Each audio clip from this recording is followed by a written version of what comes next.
Hello there.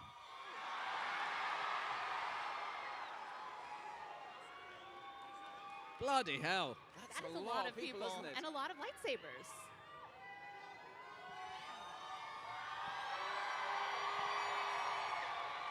Wow. Wow. Hello. I don't know if you can tell, but there's a lot of Star Wars fans here. Yeah, I've just been stuck behind a black curtain all day. I didn't know that this was all out here, you know. Blue Man Group over there. How's it going? Good? All right. You have recently returned to the world of Star Wars. What has that been like to go back into it? Yeah, it's been great. It's been really like a relief almost. You know, it was a long time ago that we made the last prequel in 2003. We shot the last one. So to come back, I guess it was like almost 20 years later. But it felt good. It felt really. I really liked making the series with Deborah Chow, who's just a brilliant director and a great leader of that whole. She directed all of those episodes, and she really understands the world of Star Wars, and she really honed the script. She did all the work on the, working with the writers to sort of hone the series, and I think she did a brilliant job. And it was lovely to work with her, and a great cast, and yeah, it was good. It was good fun. Did you feel like you were returning to the same character, or did you feel like it was a different character now that it's been years? Well, yeah, no, it felt like it had to be the same. It felt like the same character, just older and a bit tireder, you know. I don't know where I drew that from, but yeah, no, it very much felt like it had to be him. And I always think of, I mean, when I did the first ones, I must have been like 25 or 6 or something when we started. And the challenge there was to be to be a young Alec Guinness. And so I always start with Alec. It's such a lovely job to have, to sit and watch his movies. And that's where I always start. So that's what I did this time. I started watching Alec Guinness I watched all the Star Wars films, all of them. I hadn't necessarily seen all the sequels, so I watched all 9 films, and then I went back and then I studied Alec's. I got them to put Alec's scenes together for me, just his scenes, and I would watch that and watch that and watch that. And for me, it just has to feel like him when I'm doing a take as Obi-Wan. If it feels a bit like I can imagine Alec in the room, you know, then I'm happy. And if it doesn't, I'll always ask for another go until it. I'm not trying to impersonate him, but just like it has to feel like him a bit, you know. It's a vibe thing. Yes, vibe. exactly. Speaking of the original trilogy, your uncle, Dennis Lawson, Yes. played Wedge Antilles Yes. in those films. Look at the size of that thing. When you first got cast, did you call him up and ask him for advice? Well, yes, of course. I mean, my uncle is my acting sort of. I mean, he's my hero anyway, and he was an actor. I came from a very small town in Scotland, and it's not really the kind of place you would imagine becoming an actor from, you know. But my uncle had done it. He grew up there, and he went off to become an actor in the theatre and then on television, and then he made his film. Does anyone remember Local Hero? The movie Local Hero? It's fantastic. If you haven't seen it, it's worth a watch. It's a really, really good film. And that was his sort of biggest movie role. And somewhere in the middle of all that mix, he did a few weeks on Star Wars. You know, I think they got... well, George shot the first ones in London, you know, in Elstree, I think. And so all of the London-based actors got cast in little parts and stuff. And so my uncle ended up as Wedge. And he actually survived all the first three movies, you know. I can't remember if they brought him back for the sequel or if they used his voice. I think maybe they shot with him for a day. Yes, of course, I spoke to him about it, and it was an odd one. You might think it would be like a no-brainer, but it wasn't a no-brainer for me at the time. I'd only done 4 or 5, 6 movies, and I was involved in Danny Boyle's. I felt like Danny Boyle's actor. You know, I made Shallow Grave with Danny, and then we made Trainspotting, and then we made, thank you, and then we made a third film called A Life Less Ordinary here in the States. And I felt like more than anything, I was Danny Boyle's actor. That was really like the most important thing to me. I felt like I was part of something new and important. Like Shallow Grave left a mark on British cinema, and Trainspotting left a mark on global cinema. And so that was my priority, and I fancied myself as somewhat of a sort of indie, urban, grungy type actor. And I still rather do, I think. But so this was it was a departure, Star Wars, and also just the idea of it was so massive. You can imagine as a young actor, you know, it had been a long, long time since the last of the original movies. I don't remember what year that was. Someone will know. I mean, somebody must know. Thank you. A long time. 83? Okay, so it'd been since 83, and we were in the 90s, weren't they? Late 90s when we were starting to do the prequels. So it's been a long time. So the pressure of that, and yeah, so it was important to speak to Dennis about it. I won't necessarily tell you what he said because it wasn't entirely positive, but anyway, he's at the moment doing one of these in Nashville. He's doing a Comic-Con in Nashville now. So, you know, we're both Comic-Conning around now, Dennis and I, which is nice. That's nice. Have you done a show together yet? Yes, we have. We did. We were both in San Francisco together, and we did one in Edinburgh together, and that was been really fun. Yeah, it's been nice. Was the transition from being a Danny Boyle actor to Star Wars, was that huge? Was that weird? Going onto set and it's a whole different kind of production? I mean, I think as an actor, every job is different from the last. At least they should be, and so they're always different. Every role demands a different part of you, and every role has different sort of technicalities involved.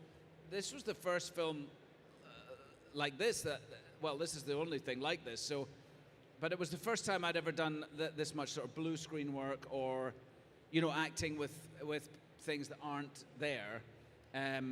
Work, you know, with a tennis ball and a stick, and then, or, you know, that was the first time I'd ever done that kind of work. But I think the responsibility is always the same. You always just have to be believable in that role, in that story, and so everything's always going to feel different. It didn't feel like a different job. I didn't have to be a different actor or anything. No, I don't think so. You've done a lot of Star Wars now, especially with the show. Is there anything in the Star Wars universe that you would like to do that you haven't done yet?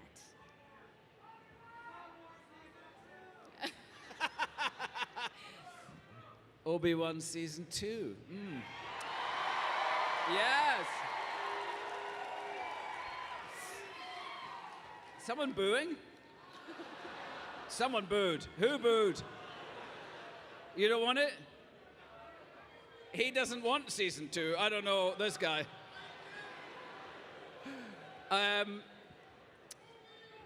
don't know. I think there's definitely a couple of things. I quite like to wear that armor. I was speaking to someone earlier from the Clone Wars.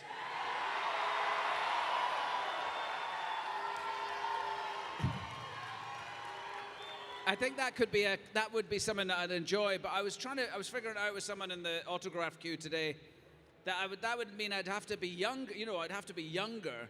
But they can do. No.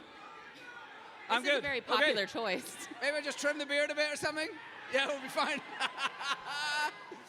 Otherwise, it's like having it's the de-aging. It's the dots on your face for 3 months, you know? But I'll do it. I don't care. I think,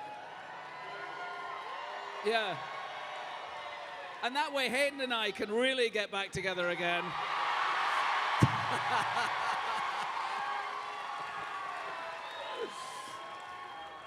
Okay, so there's that. So there's definitely that is one idea. And the other one is, obviously, between the end of the Obi-Wan Kenobi series and when Alec Guinness is Obi-Wan Kenobi, there's got to be another few stories in there. And we're definitely exploring that, I think, would be the word to say. Exciting. Yeah. Thanks, man. I'll take you with me when I go and see Disney. Say, he wants me, this guy. Okay, I'm coming back. So you've been in a lot of movies with big stylistic visions, like Big Fish, Moulin Rouge, Beginners. Lots of fans. What is it like performing in a movie with a very specific stylistic vision versus something more naturalistic? It's all the same. I always try and find, I think I've always been looking for something that's got a little bit sort of extra, either sort of magical quality or, you know, like with Moulin Rouge, the music and the just the sort of romance of it. There's something that really appealed to me, like in the old films that I used to watch when I was a kid. I love it. So I'm always looking for something that's got that little extra quality. But the job is always the same, you know. Like I say, there's a writer that writes something, and that's what we read. That's what the director reads, and that informs us as to what is this? What world are we in? What the sort of nature of the thing, and then so everything is unique, really. So there's some things you approach where you have to learn something, like, I don't know, you have to learn the bagpipes, or you have to learn to unicycle, or you have to learn French or something in order to play this character. And then there's other times where you're playing somebody that's actually lived. You know, you're playing somebody who's real. I've done that a few times. I played Halston, who was a real person. 3 people. Thank you so much. It means a lot to me. Thank you, those 3 people.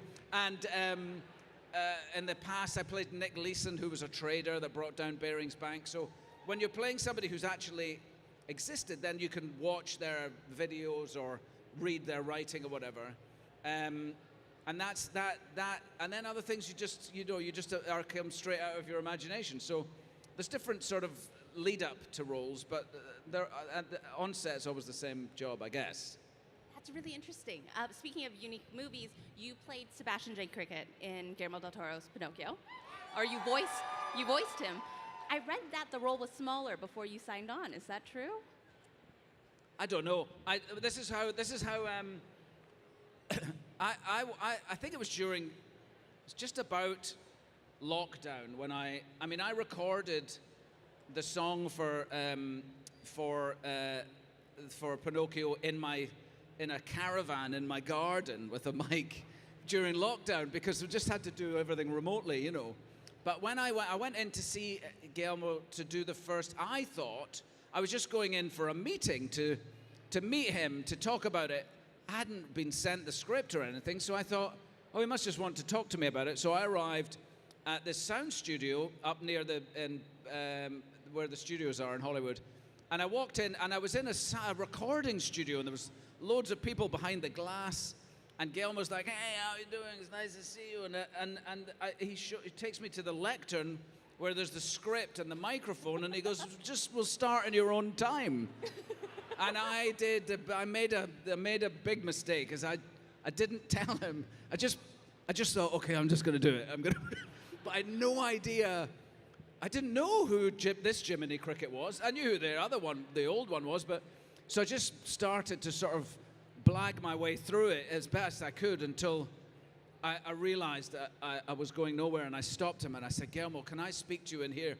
And he came in. I was almost in tears, like I was so embarrassed. And he sat down and I said, Guillermo, I haven't read the script. I don't know what I'm doing. I'm just making it up. And he did a lovely thing. He just sent everyone away for a minute, and he sat down and he told me his version of what he was trying to do. He sort of pitched me the story, told me about how he saw the character, and then I knew what I was doing then. You know, I knew at least who I was trying to play, and then we got on with it. And a lot of what you hear in the film is from that original, you know, day when I'd had like 5 minutes preparation for it, you know. But it was fun. I love him, and I love the films he's made. I've always been a big fan of his work, and so I was so lucky to get to work with him. It was a beautiful film. So you sang, you just mentioned singing. You sang in this film. You sang in Moulin Rouge. You once played Sky Masterson in Guys and Dolls. Will you do another musical? I'd love to. I would love to. I just haven't been offered any. I mean, it's not like I haven't wanted to do it. There aren't many around. I mean, there's not many musical movies made. There are some.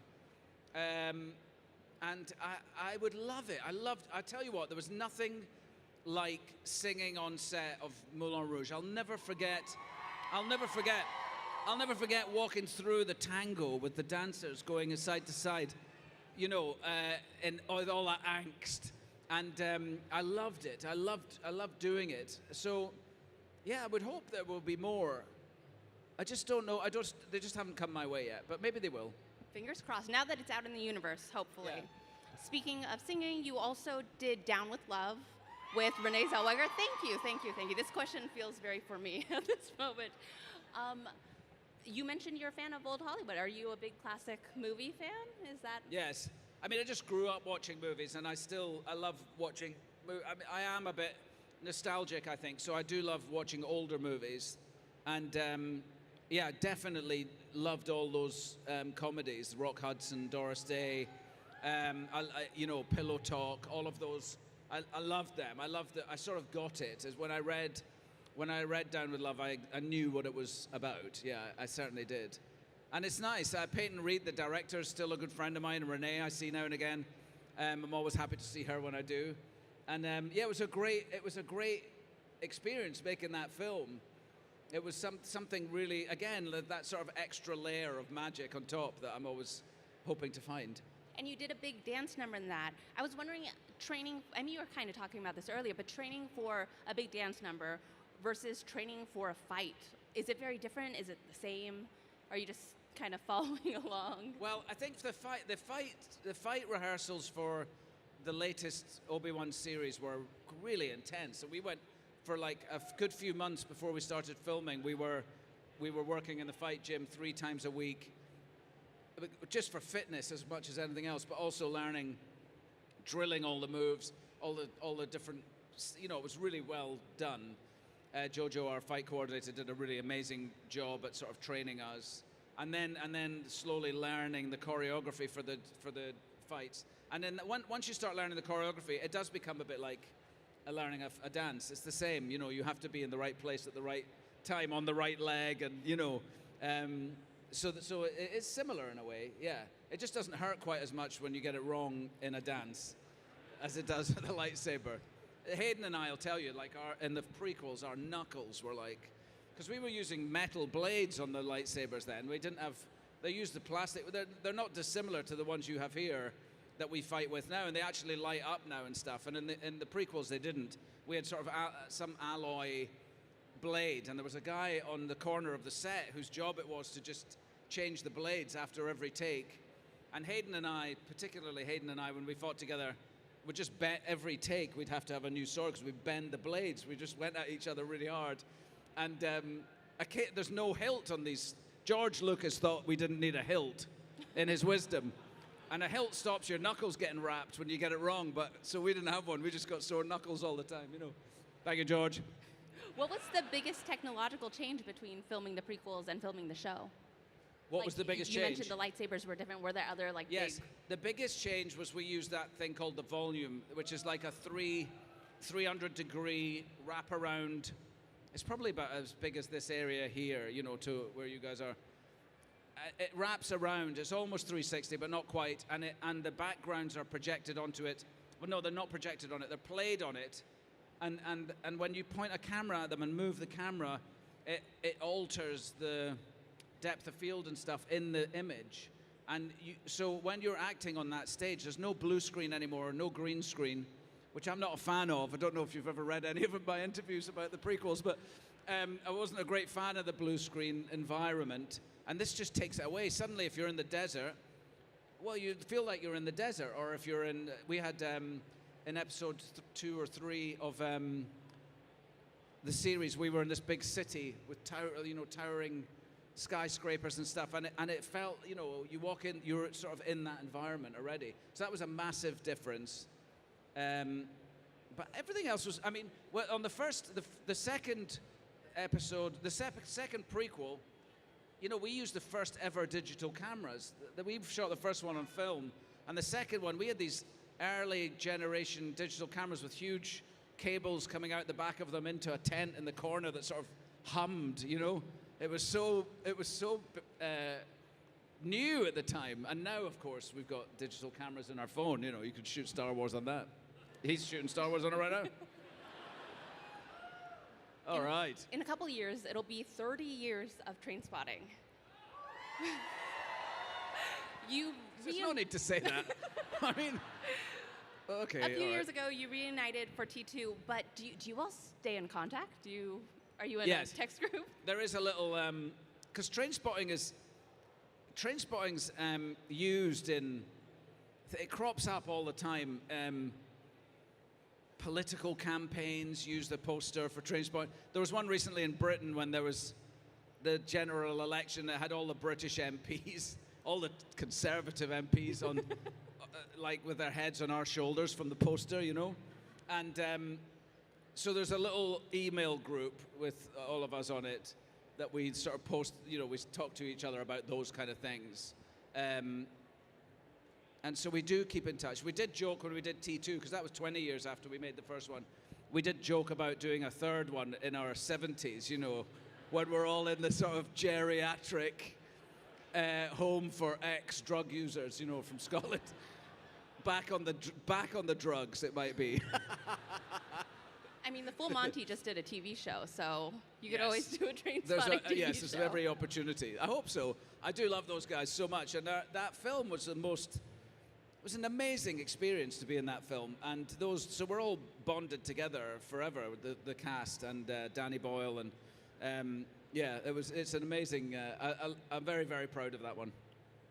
Trainspotting, iconic film. To today, very recently you got a star on the Hollywood Walk of Fame. I did. Congratulations. Thank you very much. What was that day like? Who's the booer? Is it someone I've pissed off in the past? I think it's like a deep woo. It's a deep what? It's a deep woo. Like it's a cheer, but a woo. deep. Oh, it sounds to me like a boo from up here. Yeah. Okay. I got a star. Boo.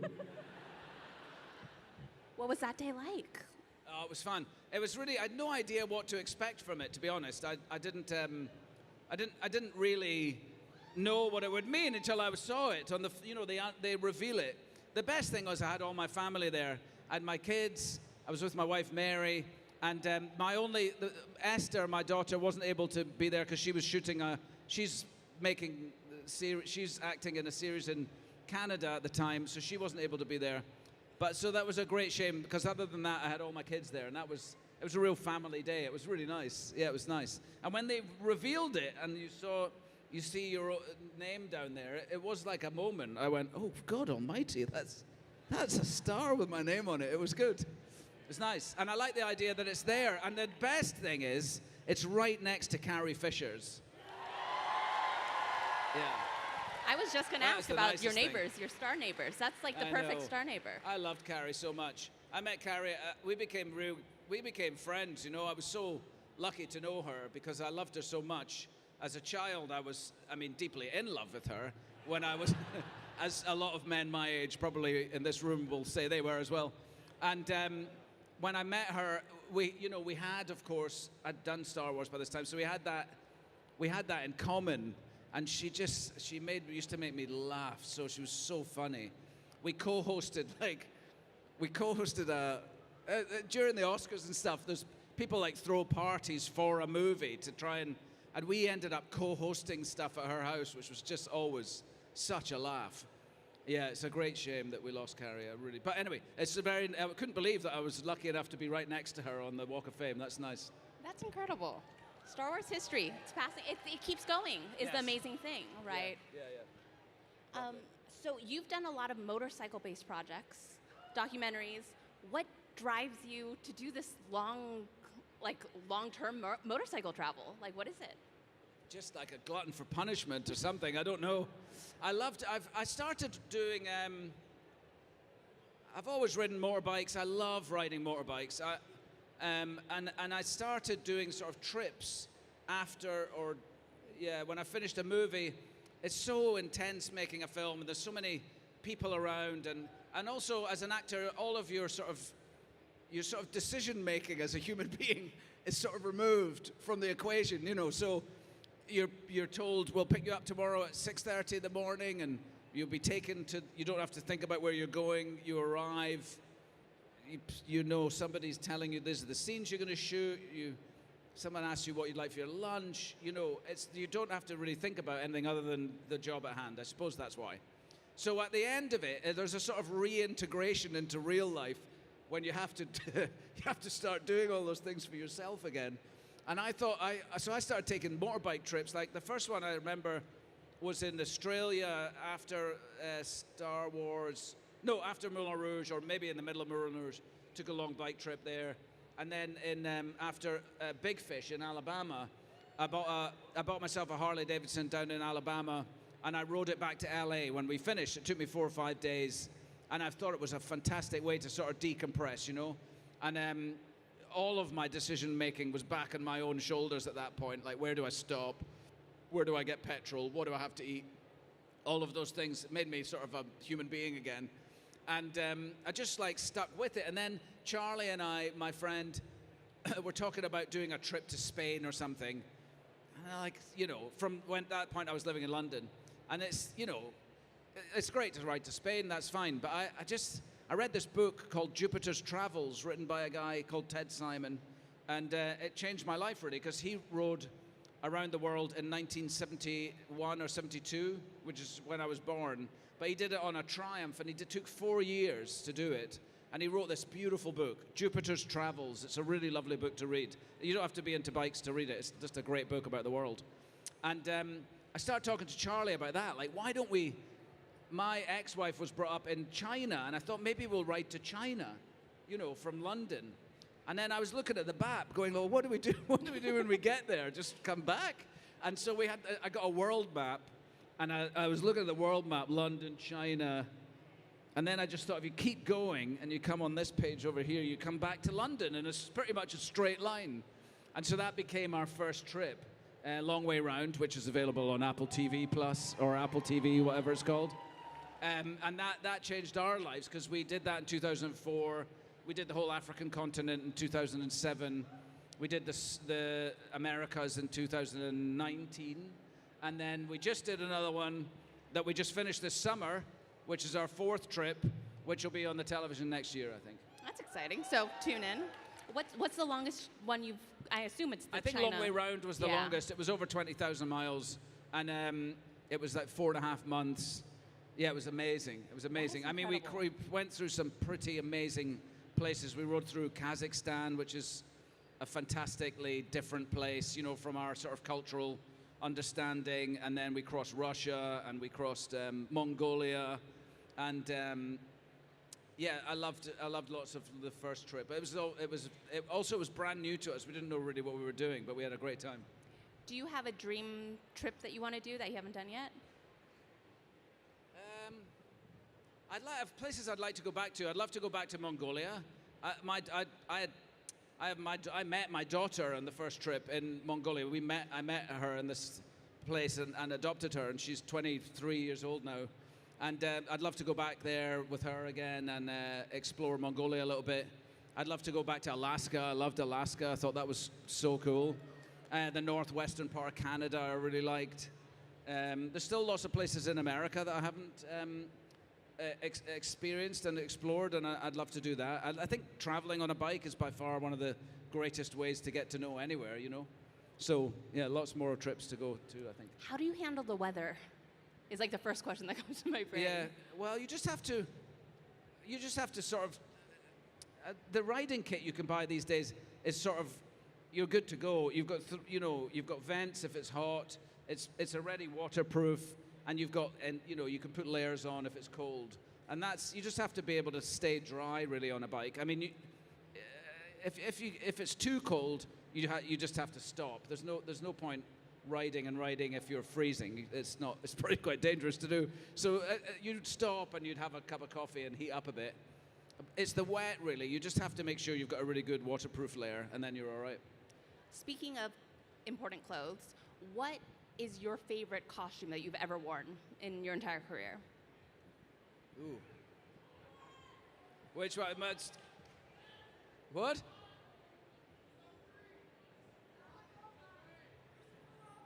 Christopher Robin.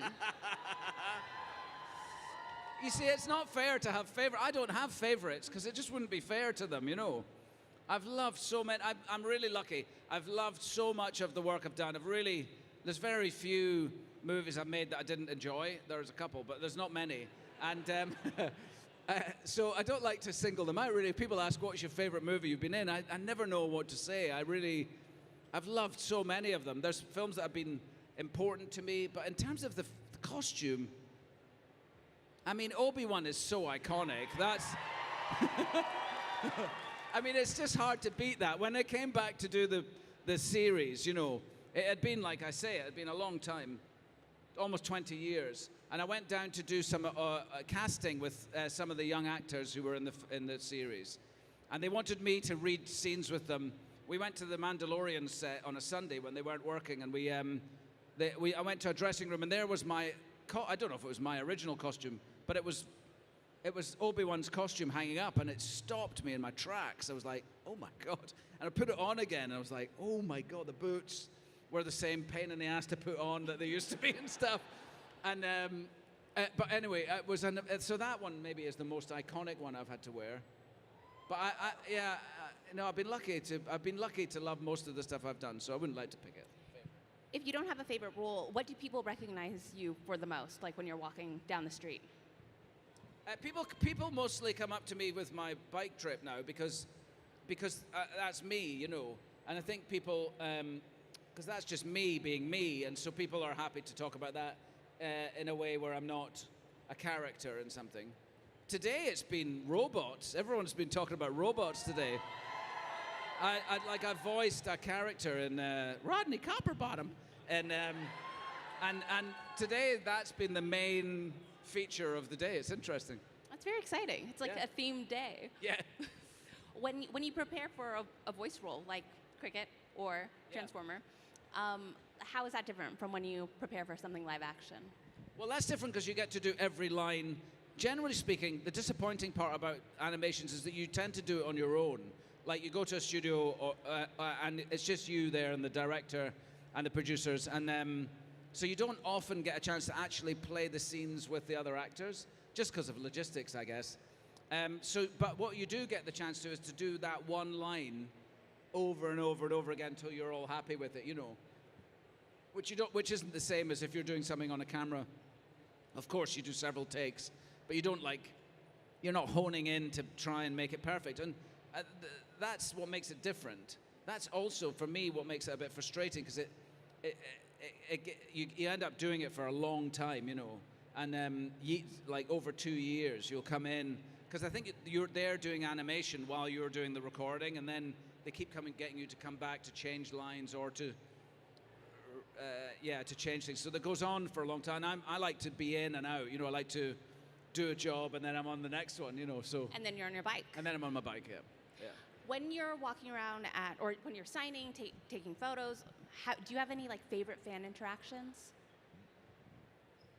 Do I have any favorite fan interactions? Attractions. When people have interactions. Oh, interactions. Sorry, I thought you said attractions. I was thinking there aren't any attractions. I love it. I didn't think I was going to like it as much as I do. I really, you know, I didn't do any of this until Anaheim, when the series was released a while back. And I said, okay, I'll do it.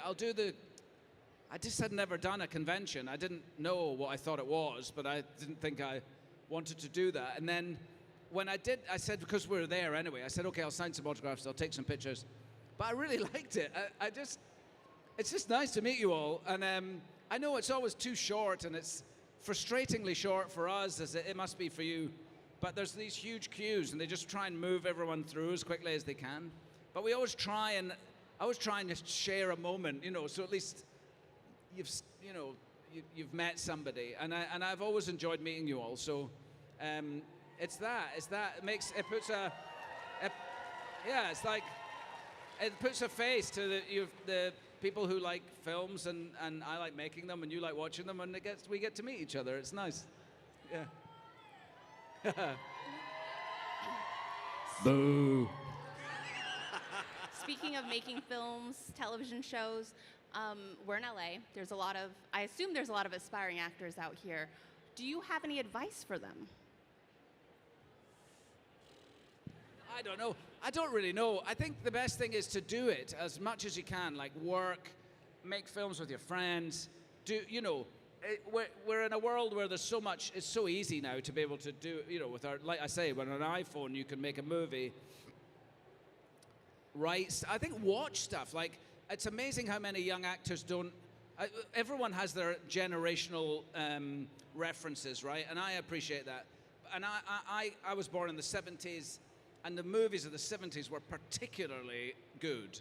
So when I was a child, I got to see amazing movies, and I wanted to watch older ones, and I knew a lot of the older, the actors of the 40s and 50s, the Hollywood stars in Hollywood's heyday. Sort of knew who they were, and I loved, like, Jimmy Stewart's one of my favorite actors of all time. I love all his work. I like watching him, and I think as a young actor, you should be as open as you can to it. Watch as much as you can. Watch Laurence Olivier in something. Like, it's sort of not how we do it anymore, but watch it anyway, because that's what was really good then. And Alec Guinness, like the films that Alec Guinness was in. I mean, he was known for Star Wars, but there's like a whole lifetime of amazing work before he put a beige cloak on, I can assure you. And I love watching all that stuff. I think you can learn by watching people that are really good at things. And so trying to act as much as you can in things, on stage, in front of a camera, poetry readings, I don't care what it is. I used to do a lot of music at school. I used to perform. I was a French horn player. I was in the school pipe band. I did poetry readings, anything that put me in front of an audience, just because I wanted to perform, and that was all part of learning about how you do that. And so there's lots of things you can do. But I know it's a frustrating place. LA is quite frustrating because there's a lot of people want to be in the business here, and there's not a great, like in New York, there's so much theater. In London, there's a lot of theater. There's not the same sort of it's not quite the same here. So you sort of have to go up to make it happen yourselves, which you can do. I'm available if you need me. I can help. Other than Jimmy Stewart, who else is on your list of kind of inspirational actors or favorite films? Well, yeah, I've got some of my favorite films are sort of, do you remember the film Breaking Away? Does anyone remember that, with the cyclist, the four mates? They've just finished high school and they don't know what they're doing. They're the son of stonemasons in this town. And is it what? Cutters. They're cutters. But are they in Minneapolis or Indiana? Oh my God, it was one of my favorites. One of them dreams of being a cyclist, and he pretends he's Italian because all his favorite cyclists are Italian. And he meets this beautiful college girl he's not a college kid. He's a cutter, he's a working class boy in this college town. And he meets this beautiful student girl, and he pretends he's Italian because there's no way that she would speak to him if she knew he was a cutter. And oh my God, it's a beautiful film. That was one of my favorite films growing up. But I also love, I loved all the old, I loved The Great Escape, and I loved the film, like I love The Getaway, Steve McQueen. I love those 70s movies. The 70s movies are pretty, everyone references 70s movies because they were so good, What do you think has been kind of what are the biggest changes that you've seen in the industry as an actor?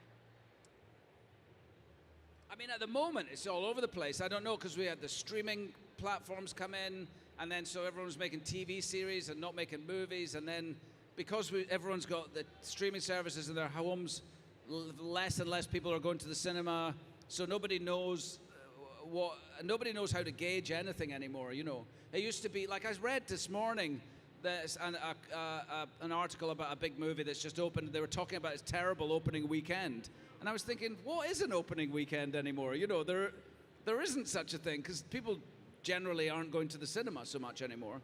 So I think it's a massive change at the moment, but I think that's just par for the course. Things change all the time. and out of it will come something better. It's nice to be able to have access to everything that's ever been made on your remote control. I mean, that's pretty amazing to be able to do that. You can all go home and watch Breaking Away tonight, for instance. And yeah, so I think it's in a big flux at the moment. But the job is the game is the same. You know, we're still trying to move people's. We're trying to make people feel things, and we're trying to make people think about things in order to make things change, or to make people happy, or make people realize that something bad is going on that maybe they hadn't thought about before. That's our job as entertainers and as artists, and I'm very glad to be one of them. You know, I feel it's a great privilege, and I'm lucky, and I thank my lucky stars every day. You talked earlier about kind of finding that extra something in projects when you sign on. How do you notice, like, when you're reading a script, how do you pull that out? Like, this is special. It's just it's my gut instinct. I've got no idea. I mean, I don't know. I think it's just you're reading it, and if you get that feeling like you're reading a good book and you don't want the book to end, that's what I'm looking for when I read a script. And I start seeing myself in the role, if I can start imagining me in this role, that's always a good sign. But it's difficult to know. I mean, you can't always be right, and you just have to follow your instincts at the end of the day. That is really interesting. And jumping back to Star Wars, we were talking a little about kind of the family of Star Wars is growing, right? There are new shows, there are new actors joining into this world. You were talking about being at Star Wars Celebration a couple years ago. When you meet new actors who are joining, like, what's your advice for people who are kind of joining? Because it's big. I mean, this is pretty huge, yeah. Right? What's your advice for people stepping into that? I don't have any. I don't think it's anyone's place to give advice, especially to actors. Actors come at this from all different walks of life and all different ways, and some people like to have a method, and other people go on their instincts, and everyone's coming at it from a different place. But at the end of the day, we all have the same responsibility. Me and Vivian, you know, in the series, you know, I'm in my 50s, and Vivian's just a kid. But yeah, we both have the same responsibility to be believable in these roles and to tell the story that the writer once told using our characters. And that's it. That's all. You know, it's not for me to give her advice, because she doesn't need it. She didn't need any. She could have given me some advice, I think, probably. But yeah, I don't have any advice, really. It's lovely it's amazing to come into a big family like Star Wars and be part of something massive like this, to be part of something that means so much to people. That is an amazing thing, you know. And I think sometimes there can be a pressure because some of the characters have existed as cartoons, or they've existed in other ways, in books or something. But, you know, yeah, you just have to trust yourself and inhabit that character. Do be them, you know. I don't know. I don't have any advice, really. And as we wrap up today, do you have a favorite Star Wars memory? Big question. My favorite memory, I don't know if I get in trouble telling it, though. My favorite memory is at the end of episode 3. What was the last one called? The something Sith? Revenge of the Sith? At the end of Revenge of the... I'm just terrified I get it wrong, so I thought I'd best... I knew you'd know it. Do you know at the end when I arrive with the baby, with Luke, to Uncle Owen and Aunt Peru? So when I did that, we were in Australia, shooting in Australia in the studios, Fox Studios. And Charlie and Russ and Dave, the producers on the Long Way shows, had come to Australia because we were going to do our first one after Star Wars, like a year later or something. And we thought, why don't we shoot a little promo? So we rented a couple of Yamaha Teneres there in Australia, and we spent a weekend, probably wasn't allowed to, but we spent a weekend like riding these bikes around, and we went off-road, and we did a bit of camping and stuff, and we shot, you know, it. So they were there doing that. And the day they arrived, or the next day, I was shooting that end scene. So I said, guys, this is the end. I'm giving Luke Skywalker to Uncle Owen and Aunt Peru. So you should come and watch. And they were like, oh, right. yeah, we'll come. So I went down, they were down there, they went down before me, I came down, and now in the movie, I ride up on a Eope, I think it's called.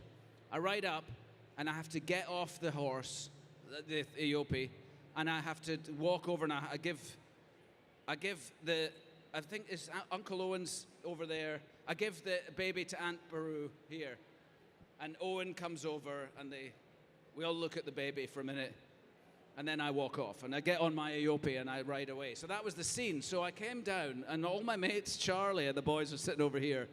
It's an entirely blue set with a blue curtain all the way around, and there's a blue disc, which is a little hilltop here.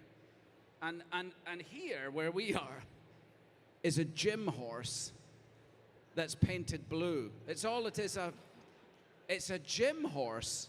It doesn't move. It's just a gym horse. That's all it is. So I have to someone helps me on it, and I'm on this here. I'm on this gym horse like this, with a plastic baby like that. And George is over here and goes, action! And I have to go like this.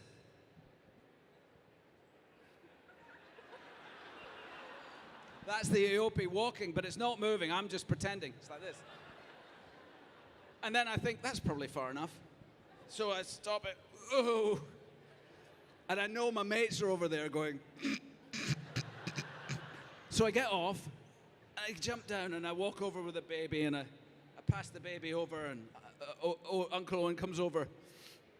And I'm looking at them, and we all look at each other, and I think, that's good. And as I walk away, I hear George shouting, look at the moons! Look at the moons! And nobody knows where the moons are, right? So we're all going like this. Everyone's looking at a different moon, you know. Suddenly there's 8 of them. And then I go back and I think, okay, now there's no one to help me get on the horse, so I go back over and I'm like, well, I have to go this way because I'm going that way now, right? So I have to go, and I get up and I give him a wee look and then I walk off like that.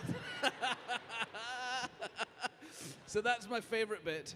That is an incredible story, and you have been an incredible guest. Everyone, please put your hands together for the amazing Ewan McGregor. And thank you all for coming.